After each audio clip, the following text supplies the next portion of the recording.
Antony to Manchester United. Here we go. Agreement in principle with Ajax. €100 million fee. Contract until June 2027 with option to extend until June 2028. It will be signed tomorrow and then Antony will fly to Manchester. Antony, €100 million done deal. Antony will be arriving in Manchester in the next week to complete the deal, have the medical, and maybe we'll see him involved for the Arsenal game or even potentially the Leicester game. But Ten Hag has got his man, Antony, and yes, it's a very hefty price.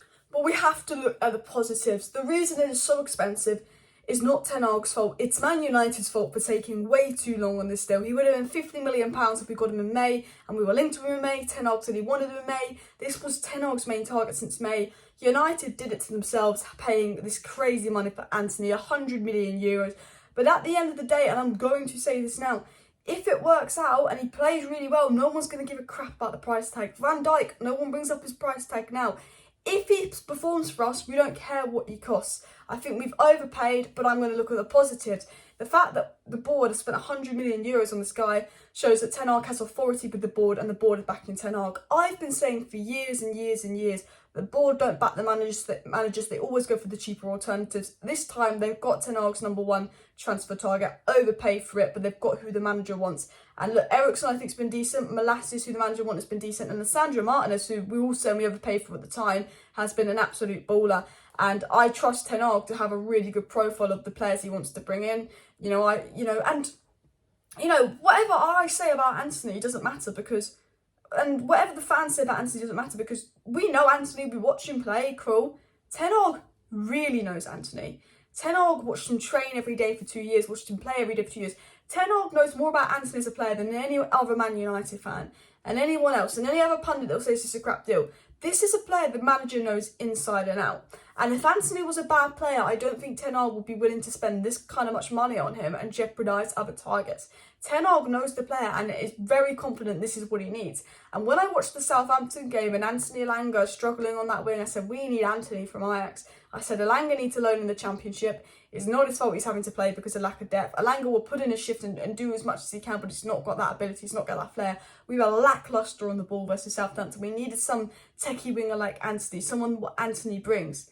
United need a left-footed right winger. That is Antony. Ten Hag wants an inverted left-footed right winger.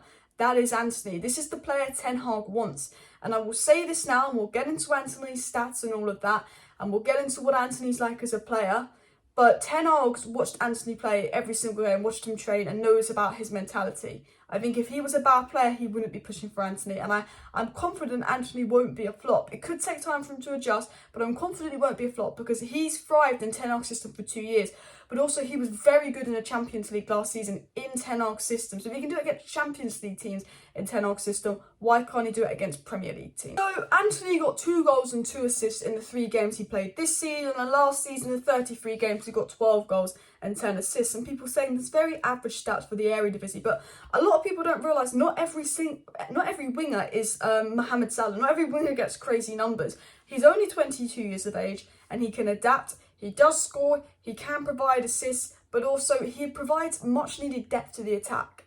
Obviously we are overpaying, we know that, but he brings depth to the attack, he brings variety because he's a left-footed right winger. His strongest position actually is right wing, where the other players are better on the left, but also he's a player that Ten Hag wants. He's a player that knows Ten Hag's system, can press, and will bring everything that Ten Hag wants his attackers to bring to the club.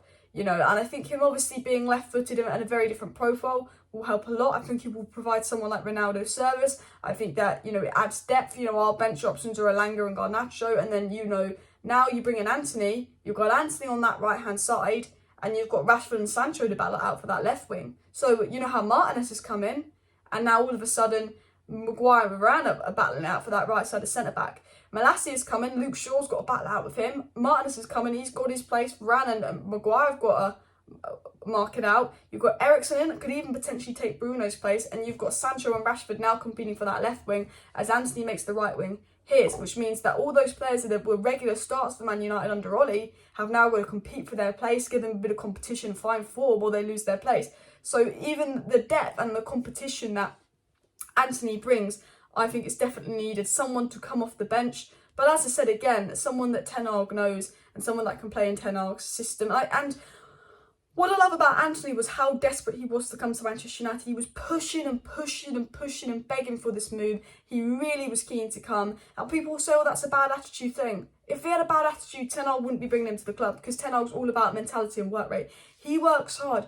We're having someone that's coming to Man United not for money. We have someone coming to Man United because this is their dream move. He wants to make it in the Premier. He's young, he's hungry. When I say look at the Liverpool rebuild, you know, all the players Liverpool brought, they weren't Galactico names. They were young, hungry players that wanted to prove a point. Van Dijk taking a step up, Robertson taking a step up, you know, Mane taking a step up, you know, Salah came from Roma, Alisson came from Roma, you know, Fabinho came from Monaco, you know, Wijnaldum I think came from Newcastle. There were all these players that were just coming for a step up. They were hungry, they'd been good at their clubs, they'd not played at the top level, and they were absolutely hungry and raring to go. And I think Antony brings that to the squad. And when I watch Antony play, he gives me Ronaldinho vibes. He's Brazilian. I'm not saying he's going to be Ronaldinho. I'm not saying he's as good as Ronaldinho, but he's very techie, very skillful player, very good on the ball, very nice to watch on the eye.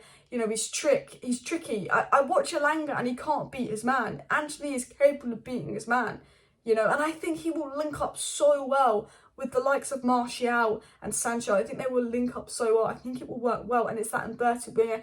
Diego Dalot, I think, is a player that's really impressed me under Ten Hag in that right-back position, and potentially Diego Dalot and Antony could maybe even, you know, link up at that right-back position. And then my favourite thing about Antony is he's not a left winger that can play on the right. He is a right winger, and, you know, Sancho has been better on the left. You know, if we look at Antony's stats from 2 seasons ago, Antony got 9 goals and 8 assists in the Eredivisie 2 seasons ago and 38 games. So he's got decent stats. You know, people will say, oh, he's only got, you know, 18 goal contributions in 30 Eredivisie games. That's decent stats. Not every winger has the output of Mo Salah. You know, there's like Mahrez doesn't have the most crazy output in the world if you look at Mahrez. Foden doesn't have the most crazy output in the world. Are they good wingers for Man City? Yes. You know, if we have a striker that's scoring a lot of goals and your wingers contribute, it's fine. And what I always say, and what I've learned the last year as a United fan, is for so long, United was so about individual brilliance and stat padders, like Bruno getting that goal or assist, Ronaldo getting that goal and making something happen. We're building a team, not a team of individuals like we built under Ollie, where it was about individual goals and assists and individual tallies.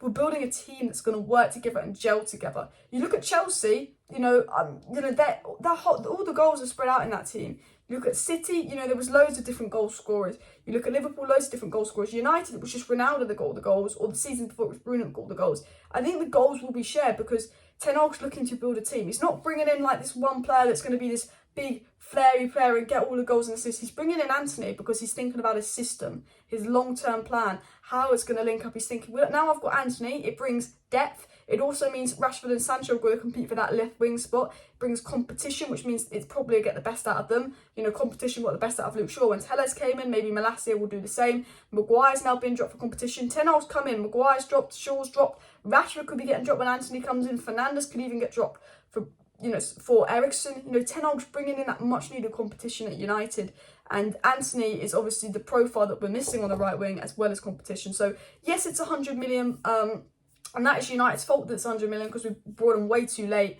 But we've got to look at the positives of, one, the board is willing to back Ten Hag and buy in his first choice target. 2, this is the man that Ten Hag wants. Let's trust the manager. This is going to be the guy, you know. And when you look at the price of Anthony Gordon being quoted at 60 million, he's the same price as Darwin Núñez, who was in the Portuguese league. So people will say 100 million for an Eredivisie player, or Liverpool spent the same on the Liga NOS player. You look at the prices, what other players are going for as well. It's a very crazy overinflated market. AJAX going for 70 million. So, you know, I think we're overpaying, but I think the market is very inflated as well. Let me know your thoughts on Antony to United down below. Smash that like button, subscribe down below, share the video. See you next time. Bye.